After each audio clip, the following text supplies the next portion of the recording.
Bem, você pode abrir a sua Bíblia no livro de Samuel, 1 Samuel, no capítulo 1, por favor.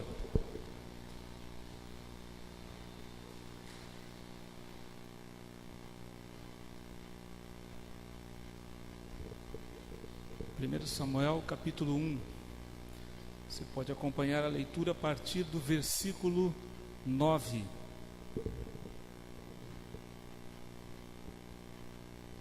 Encontraram? Então podemos ler. Samuel, de repente você pode dar ajuda para alguém que precisa nesse momento. Temos alguns amigos, né? Então pediria que você ajudasse a abrir a Bíblia em 1 Samuel, no capítulo 1, a partir do versículo 9. Então tá bom, vamos acompanhar a leitura. Diz assim: após terem comido e bebido em Siló, estando Eli, o sacerdote, assentado numa cadeira junto a um pilar do templo do Senhor, levantou-se Ana e com amargura de alma orou ao Senhor e chorou abundantemente. E fez um voto dizendo: Senhor dos exércitos, se benignamente atentares para a aflição da tua serva e de mim te lembrares, e da tua serva não esqueceres, eles der um filho varão, ao Senhor o darei por todos os dias da sua vida, e sobre sua cabeça não passará navalha. Demorando-se ela no orar perante o Senhor, passou a Eli observar-lhe os movimentos dos lábios.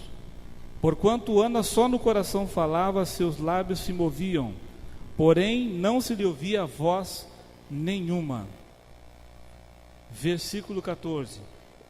Ele disse: até quando estará tu embriagada? Aparta de ti este vinho. Porém Ana respondeu: não, senhor meu, eu sou mulher atribulada de espírito.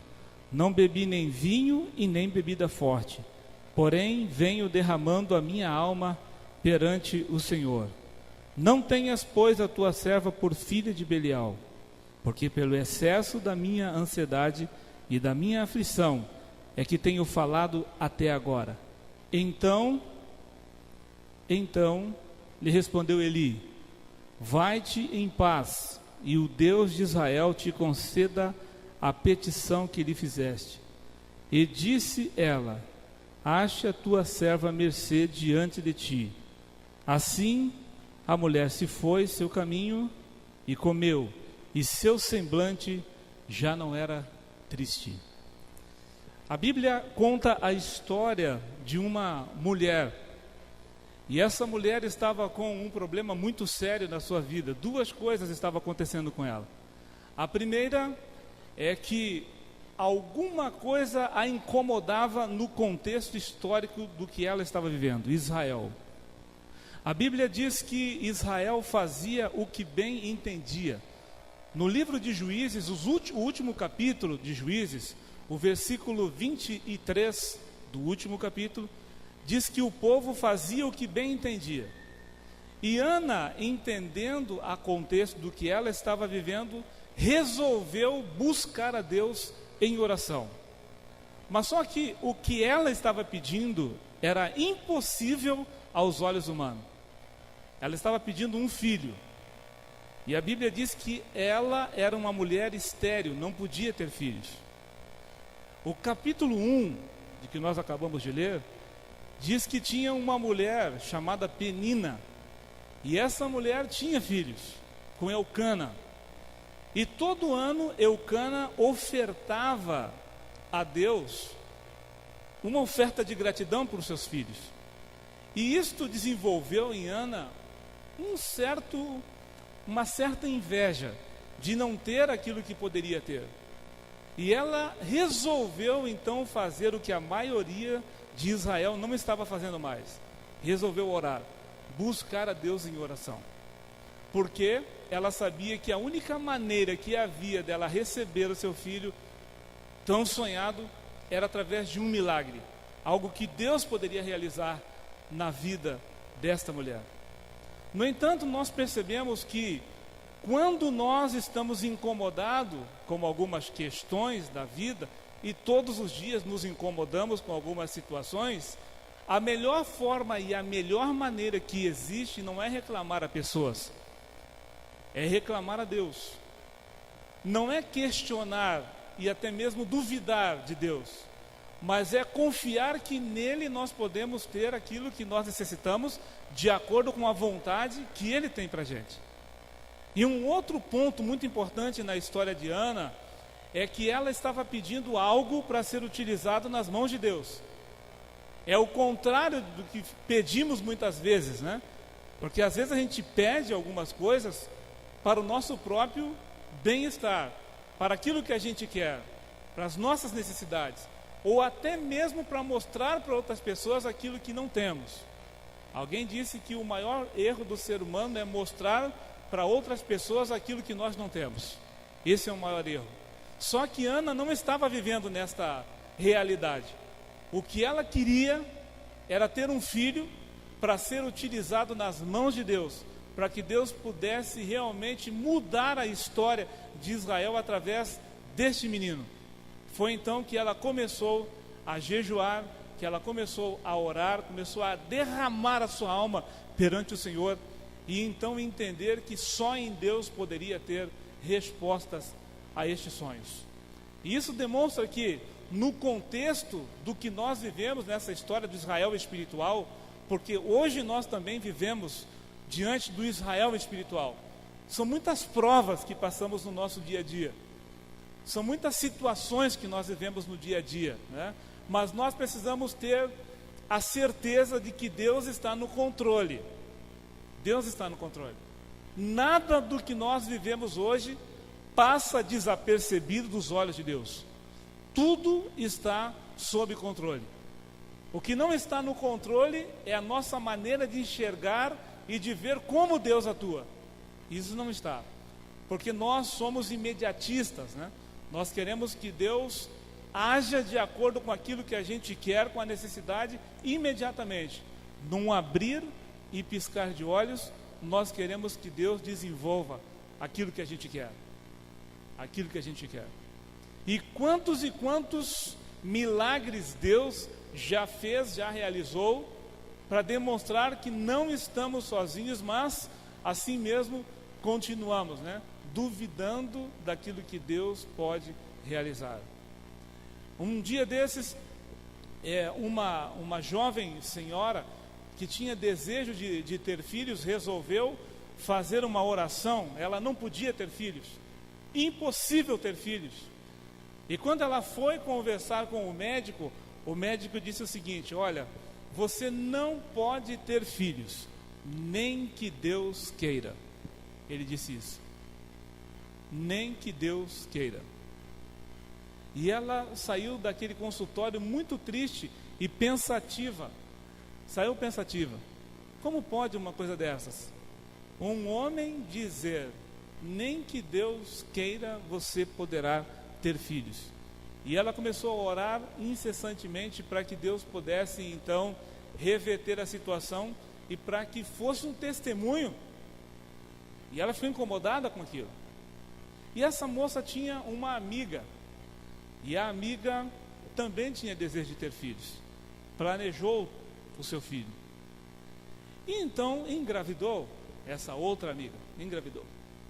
E quando elas conversavam, ela falava dos impulsos do corpo, daquilo que estava acontecendo na sua vida grávida, e a moça também sentia a mesma coisa. Ela, mas não pode ser, é uma questão muito psicológica, não pode ser verdade. E ela ia falando, ela, mas eu também sinto isso. Eu também sinto isso. E aí então esta outra amiga disse: vá ao médico para ver se você não está grávida. Mas na cabeça dela estava o quê? O médico disse que nem que Deus queira eu posso ficar grávida. E ela foi ao médico e constatou que estava grávida. Estava grávida. O que o médico disse? Olha, filha, eu não sei o que aconteceu, mas olha, você poderá ter esse filho, mas nunca mais poderá ter nenhum filho. Nenhum. Nem que Deus queira. Novamente ele falou isso. 9 meses se passaram Nasceu a criança, tempos depois, ela engravidou de novo, de uma outra menina. E aí só que ela voltou com a menina aos braços e mostrou para o médico. O médico ficou calado. Disse o quê? Olha, eu não vou falar mais nada, porque se eu falar você vai vir com outro filho. Entendeu? Resultado, ela nunca mais teve filhos. Teve dois filhos. E o médico ficou calado. Então veja, quando Deus quer que as coisas aconteçam, elas acontecem. Mas as coisas que acontecem, elas não podem acontecer simplesmente porque você quer. As coisas, elas podem acontecer porque Deus sabe que o que vai acontecer vai servir como um testemunho. Talvez você seja um milagre de Deus, você seja uma testemunha viva daquilo que Deus poderia. Eu sou um testemunho vivo, porque para minha mãe, eu seria um drogado, eu seria um bêbado, porque o meio que eu vivia era este. Meu pai, eu não venho de um lar cristão, o meu pai bebia, os meus primos eram traficantes, tá? E o meio que eu vivia era esse. A minha mãe via eu vivendo com eles, com meu pai, com meus primos, ela olhava e já dizia: você vai ser um traficante, um bêbado que nem seu pai, porque eu já bebia, você vai ser igual. E ela não tinha noção do que era o cristianismo. Mas o que as pessoas veem ao nosso respeito não é o que Deus vê. Não é o que Deus vê. As pessoas, elas podem ver coisas que nós não vemos, e Deus muito mais ainda. Muito mais ainda. E na história de Ana foi exatamente isso que aconteceu. Do outro lado entra um segundo personagem. Você vê que Eli, o sacerdote, olha para Ana e a tem como embriagada, uma mulher bêbada. Até quando estará tu embriagada? Porque Ana, além de estar derramando a alma perante Deus, sabe o que ela fez? Ela quebrou um ritual costumeiro da época. Porque antes a oração tinha que ser audível, falar, ó Senhor, tinha que falar. Era assim que se fazia as orações. Mas a Bíblia diz que Ana estava orando silenciosamente. E orar silenciosamente em Israel era como invocar a deuses pagãos. Mas ela estava orando porque ela tinha vergonha do que estava pedindo. E ela sabia que se ao orar de voz audível, as pessoas o chamariam de louca. Como pode você doida orar pedindo algo que é impossível você receber? Então ela resolveu orar silenciosamente para que Deus pudesse atentar às suas orações.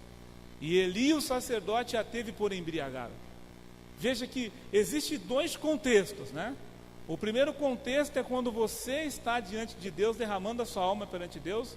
E o segundo contexto é quando as pessoas olham para você e fazem estereótipo daquilo que você faz. Fazem julgamentos. Olhar para a pessoa e fazer julgamentos. E é bem provável que você já tenha julgado outras pessoas. Eu já julguei muitas pessoas. Já julguei muitas situações. De olhar para pessoas e já, esse aí, não sei não. Não gostei muito dele. Fazer estereótipo de pessoas. E em falar em fazer estereótipos de pessoas, nós temos um filho de 19 anos. Na época ele tinha 4 anos. Ele entrou na igreja com um mendigo pela mão assim. E eu estava me preparando para pregar numa sala pastoral. Ele entra com um mendigo. E aquele mendigo fedido, com um saco nas costas ali, e ele olha para mim: meu pai, olha, esse moço quer falar com o senhor. Ele é o pastor aí da igreja, lá em Porto Alegre, isso, no Rio Grande do Sul. Eu sou de lá, né? Sou do Rio Grande do Sul, embora não pareça, porque às vezes as pessoas acham que lá no Sul só tem loiro de olhos azuis. Eu sou uma prova de que não é só isso não, viu? Então lá, na igreja central de Porto Alegre, uma igreja grande, entra aquele cidadão e vai lá para conversar comigo. E eu peço para o Daniel para levar o menino para sentar. Era um jovem, sentou, e eu continuei pregando. E no final do culto, ele foi até a porta para conversar comigo. E ao chegar perto, ele me fala o seguinte: olha, pastor, eu queria que o senhor me ajudasse. Na hora que ele falou isso, eu já pensei, isso aí. Meti a mão na carteira, vou tirar um dinheiro para dar uma ajuda para esse rapaz. Aí ele: não, mas eu não quero dinheiro não. Eu quero uma ajuda espiritual. Porque aí me contou a vida dele. Eu era cristão, morava numa casa cristã, minha mãe orava por mim, me orientava, e eu sempre achei que a minha mãe incomodava. Cada vez que eu ia fazer alguma coisa: oh, Deus está olhando para você, meu filho, vou orar por você, faça isso. Conselhos, aqueles conselhos que a mãe e o pai fazem e dizem, e muitas vezes a gente não gosta. E ela fazia isso. E na ocasião ele resolveu ir embora. Foi estudar em Porto Alegre, numa cidade de Santa Maria. É uma cidade universitária. Ele saiu dessa cidade e foi para Porto Alegre para estudar. Só que em Porto Alegre ele começou a se envolver com os amigos que desviaram o propósito desse jovem de ir à igreja. E ele começou a usar drogas, perdeu tudo que tinha, foi morar como mendigo embaixo de um viaduto que tem em Porto Alegre. Foi morar lá. E numa sexta-feira ele começou a pensar em tudo que tinha em casa e o que ele não tinha agora. Ele começou a pensar nas orações da mãe, ele começou a pensar nos cultos de pôr do sol que ele tinha com a mãe, começou a pensar no prato que a mãe preparava na sexta-feira para o pôr do sol. Começou a lembrar de tudo. E lembrou das últimas palavras da mãe também: filho, se em algum momento você passar por dificuldade, não esqueça do que eu vou dizer para você. Procure uma igreja adventista do sétimo dia, que é onde você nasceu, você viveu, e lá você vai ser ajudado. Então, quando ele estava no fundo do poço, ele resolveu buscar ajuda. Buscar ajuda. E o meu filho estava em frente à igreja, tinha uma grade assim, e ele estava lá em frente, olhando para dentro da igreja, e o meu filho perguntou: ei, você quer assistir o culto? Aí ele: eu quero, então vem. E ele ficou, e o menino veio, e ele levou então para conversar com a gente. Resultado: 6 meses depois, esse moço voltou para a igreja, ali para a igreja, transformado, renovado. E pasmem, ele tinha o 2º ano de medicina. A que ponto o ser humano vai quando ele se distancia dos propósitos daquilo que Deus tem, né? A gente não imagina. Outro dia, assistindo um vídeo, uma médica também, na rua, na Cracolândia. Lá, uma médica. E aí perguntaram: o que você está fazendo aqui? Eu digo: eu me envolvi com isso, não consigo sair, então meu mundo agora virou esse. Esse aqui é meu mundo. Uma médica. O que levam as pessoas a se distanciarem? O que levam? Agora, o pior de tudo não é elas se distanciarem, é o estereótipo que nós fazemos dela, como Eli, né? Até quando estará tu embriagada? Na verdade, a pergunta não é até quando estará embriagada. A pergunta deveria ser: o que eu posso fazer para ajudar essas pessoas a saírem deste submundo, né, que o inimigo coloca. E dentro da nossa comunidade, como igreja, nós não podemos incorrer do mesmo erro, porque como líderes nós podemos fazer a mesma coisa: olhar para as pessoas e fazer estereótipos delas e imaginar que um dia elas não poderiam fazer o que podem fazer. Isso é a pior tragédia que o ser humano pode viver, é imaginar que nas pessoas criadas por Deus não haverá e não terá nenhuma oportunidade para elas mudarem. Eli pensou assim. Ele olhou para essa mulher e a teve como embriagada, bêbada. Até quando estará tu embriagada? Por que ele pensa dessa forma? Porque para Israel o orar tinha que ser em voz audível. Agora, o que acontece muitas vezes? É o ritual que nós seguimos e desenvolvemos no nosso dia a dia, seguimos e não sabemos o porquê que nós seguimos. Outro dia eu vi um vídeo ilustrativo muito interessante. Um cientista coloca 5 macacos dentro de uma jaula. 5 macacos dentro de uma jaula. E aí tem uma escada e um cacho de banana em cima. Aí os macacos vem o primeiro, sobe, tira uma banana, come, vai o segundo, e assim o terceiro, o quarto, vai e pega uma banana e come. Quando o primeiro sobe novamente, aí, logo mais acima, eles jogam um jato de água sobre aquele macaco que vai pegar a banana. Aí ele percebe que quando ele pega a banana, é que joga água. Ele desce, vai o segundo, assim até o quinto. Quando eles percebem que o problema está quando eles vão pegar a banana, quando o primeiro sobe novamente para pegar a banana, os outros 4 vão lá e surram ele. Surram. Vai o segundo, eles surram, o terceiro, surram. Aí o cientista vai, substitui um dos 5 que já estavam na jaula, coloca um que não tinha nada a ver com a história. Como ele não sabia qual que era a reação dele, subir naquela escada e pegar a banana. Quando ele vai pegar a banana, os outros 4, surram ele, substituem um outro e assim fazem com todos. E aí o que acontece? Cada vez que um vai pegar uma banana, eles começam a brigar. Substituídos 5, eles seguem um vício, um ciclo de algo que eles não sabem por que eles estão fazendo, não sabem por que estão brigando. E aí a moral da história é que muitas vezes nós fazemos coisas repetitivamente sem saber o porquê estamos fazendo.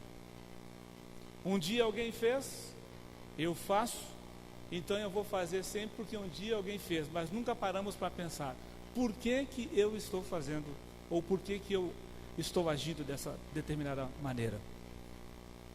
E assim acontece muitas vezes. Se você olhar a vida de Eli, ele era um sacerdote, um homem de Deus, acostumado a realizar as coisas de Deus, mas só que ele tinha perdido o feeling da vida. Ele tinha perdido o objetivo de Deus. O maior negócio de Deus são pessoas. Não é os móveis, não é o melhor som que nós temos, né? Não é o ar-condicionado ou a roupa que você veste para vir à igreja. O maior negócio de Deus são pessoas. Esse é o maior negócio de Deus. E quando a gente perde o foco em pessoas, a gente perde o foco de Deus. E Eli, nesse contexto bíblico, você vai perceber que ele perde o foco nas pessoas e ele está focando no ritual. Ele está focando nas coisas. Ele não está focando na pessoa.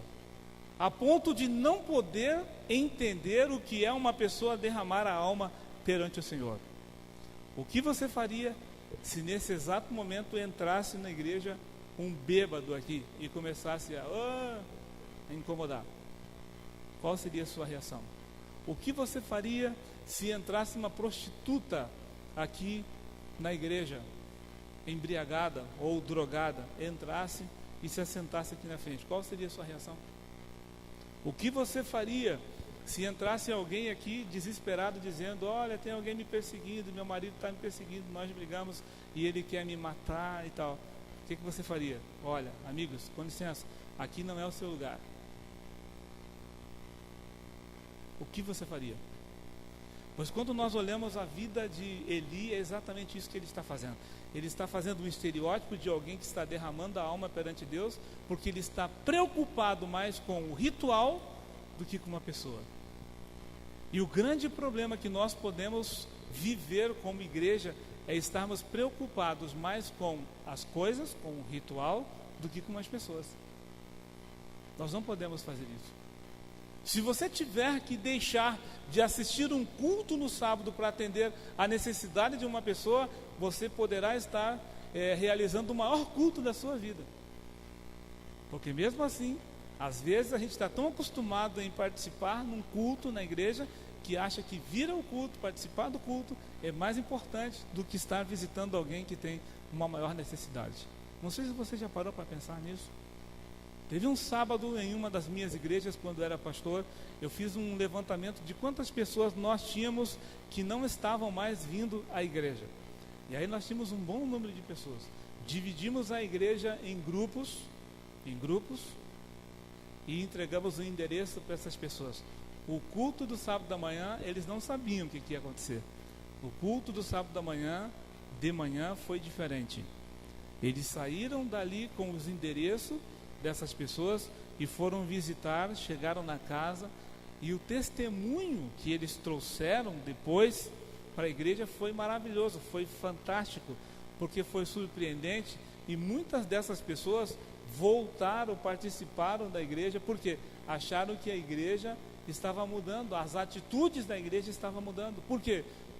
Nós precisamos mudar o nosso foco, porque quando a gente muda o nosso foco, nós atingimos os objetivos de Deus.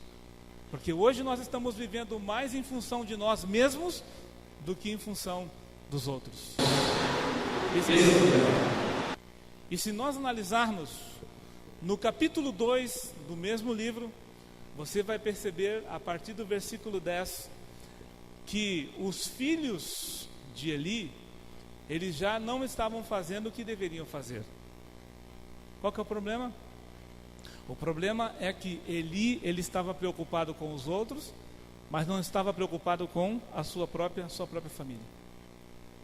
E enquanto ele estava olhando e analisando a vida de uma mulher que estava pedindo algo para ser utilizado nas mãos de Deus, a Bíblia diz que eram os filhos de Eli verdadeiramente filhos de Belial. E filho de Belial quer dizer filho de Satanás, filho da perdição. Esse é o contexto. E ali diz o porquê que eles eram considerados filhos da perdição. Porque eles não tinham mais importância, ou não davam mais importância às coisas de Deus. E diz ali que eles comiam as carnes que eram sacrificadas, e tinha que escolher a melhor parte, era para dar para Deus, e a Bíblia diz que eles pegavam para si a melhor parte.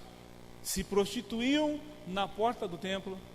Eles não faziam mais o que tinham que fazer. Mas Eli estava olhando a vida de uma mulher que estava derramando a alma perante Deus. Um outro aspecto na vida de Eli é que enquanto Deus não falava mais com ele, depois que Samuel, que foi o filho da promessa, nasceu, 5 anos tinha o menino, Deus já falava com ele. Porém havia um silêncio na vida de Samuel. Mas a Bíblia diz que um homem apareceu, um homem estranho apareceu. E esse homem falou aquilo que Eli precisava ouvir.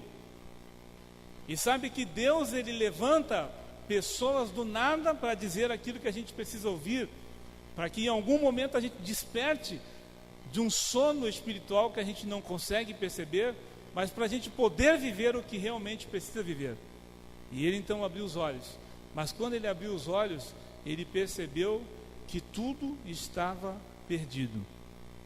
No capítulo 4 do mesmo livro, você vai perceber que os filhos de Eli, os netos de Eli, os que nasceram,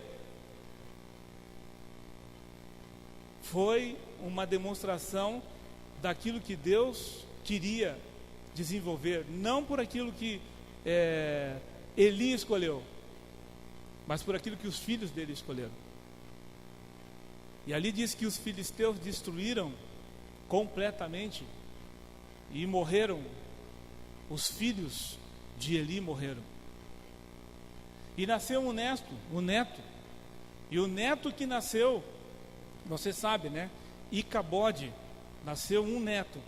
E esse neto que nasceu de um dos filhos de Eli significava que foi-se a glória. Icabode quer dizer foi-se a glória.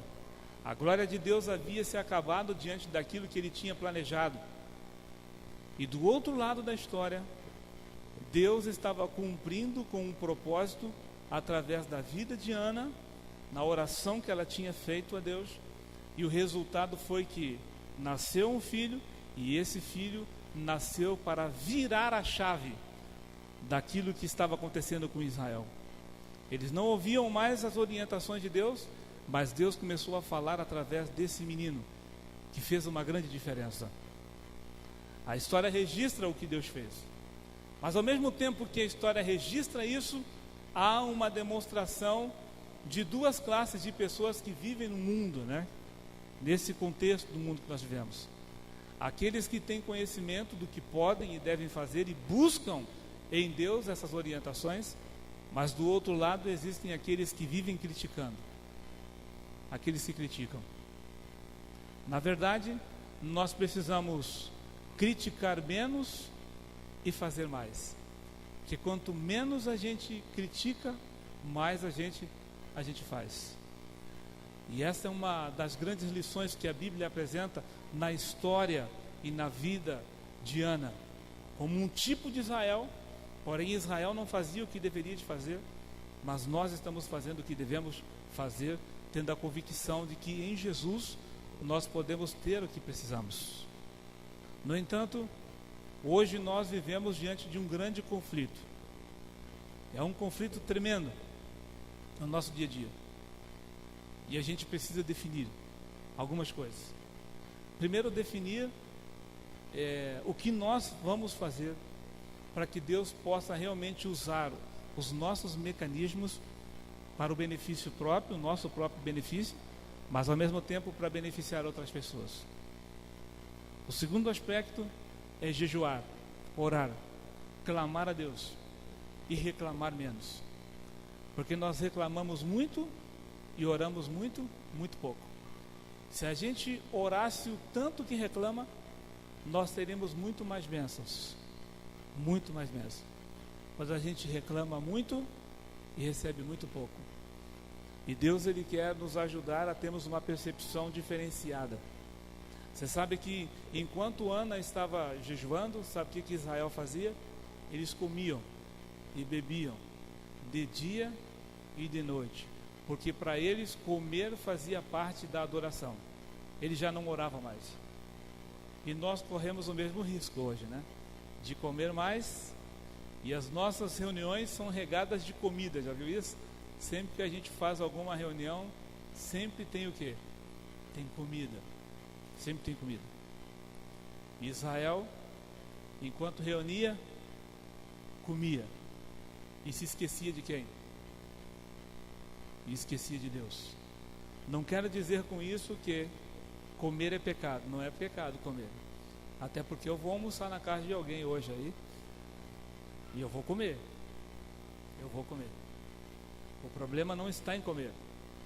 O problema está quando nós comemos muito e não reconhecemos quem nos dá o que comemos. Então, que Deus possa realmente nos auxiliar naquilo que precisamos para alcançar os objetivos dele na nossa vida. Para alcançar os objetivos dele na nossa vida. Eu quero, nessa hora, fazer um apelo, e esse apelo está baseado naquilo que diz a palavra de Deus no livro de João, João, capítulo 1, verso 14. Você pode abrir a sua Bíblia. João, capítulo 1, verso 14.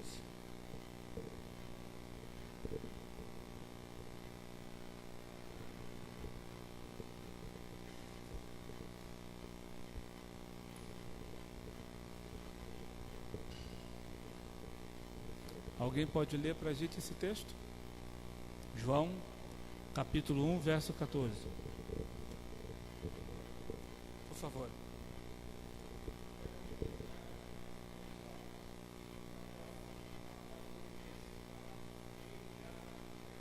Ok?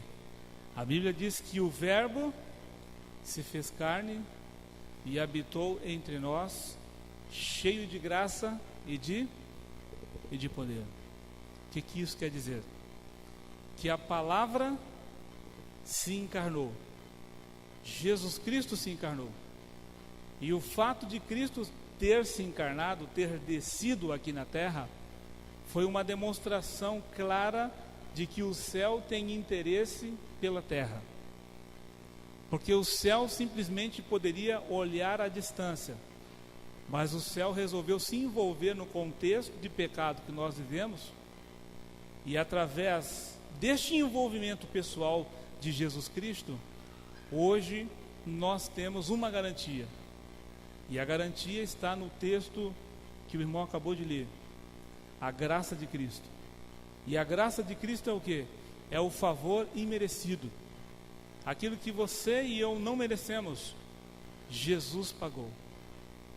É por isso que quando ele estava sendo crucificado, ele disse o seguinte: eles não sabem o que fazem. E é realmente isso que nós fazemos algumas vezes. Nós não sabemos o que fazemos, não sabemos o que dizemos e não sabemos quem nós somos. Mas Jesus sabe quem nós somos. E é por isso que ele oferece a cada um de nós a graça.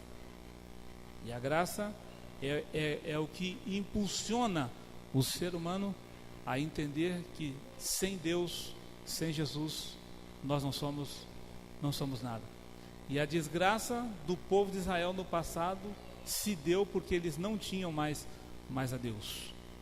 E nessa manhã eu faço um apelo para que você possa crer, confiar na existência de Deus, no que Ele pode desenvolver na sua vida. E eu quero finalizar aqui cantando, louvando a Deus. E ao cantar, se você tem algum desejo no seu coração, um desejo objetivo: Deus, eu preciso do Senhor para me conduzir, para que eu reconheça primeiro os meus valores e para que eu tenha a essência do perdão no meu coração. E assim então poderei viver o plano que o Senhor quer que eu viva. Eu quero louvar, e ao louvar, se você tiver essa oportunidade de orar ou quiser ficar em pé orando assim, não se preocupe com quem está do seu lado, mas se preocupe com aquilo que você precisa fazer para que Deus possa realmente reinar na tua vida e para que você seja um Israel espiritual transformado na certeza do que Ele pode realizar.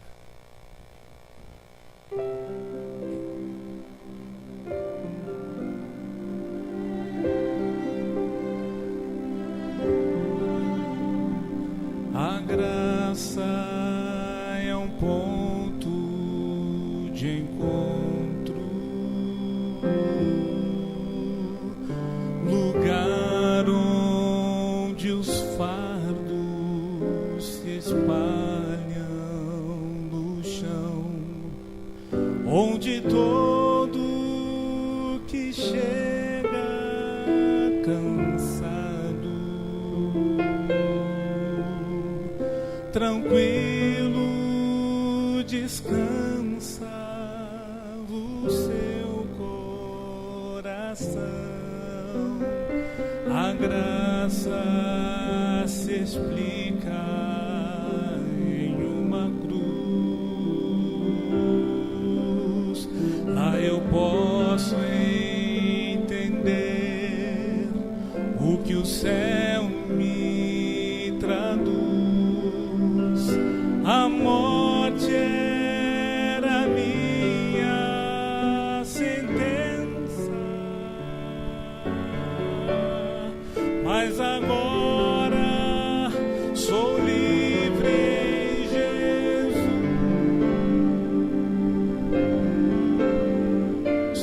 Graça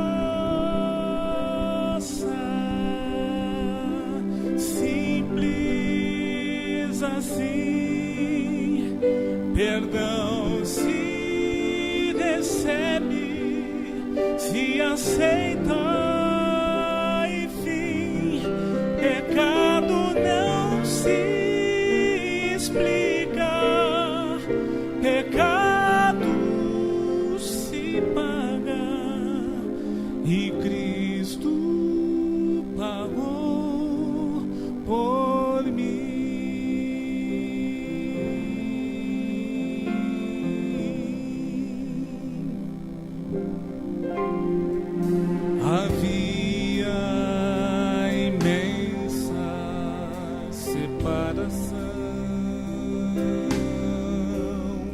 Entre a raça caída e o Deus do perdão, a graça fechou o abismo e sem hesitar estendeu-nos a mão, buscou-nos na estrada de volta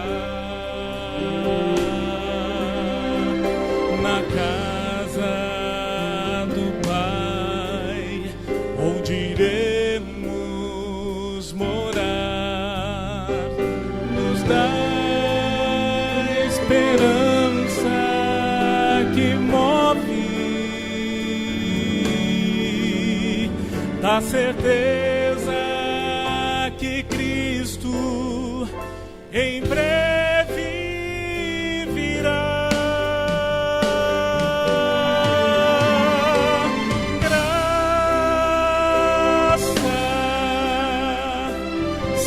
Simples assim, perdão se recebe, se aceita, enfim, pecado não se explica, pecado se paga e Cristo pagou por mim.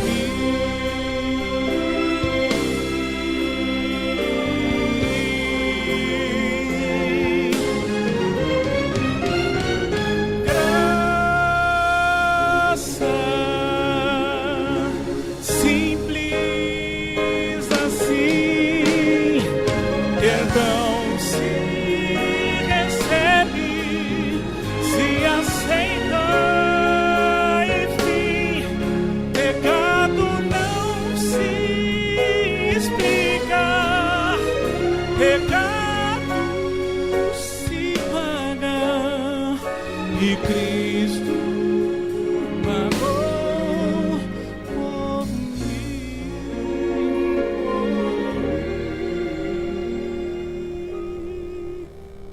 e Cristo pagou por mim.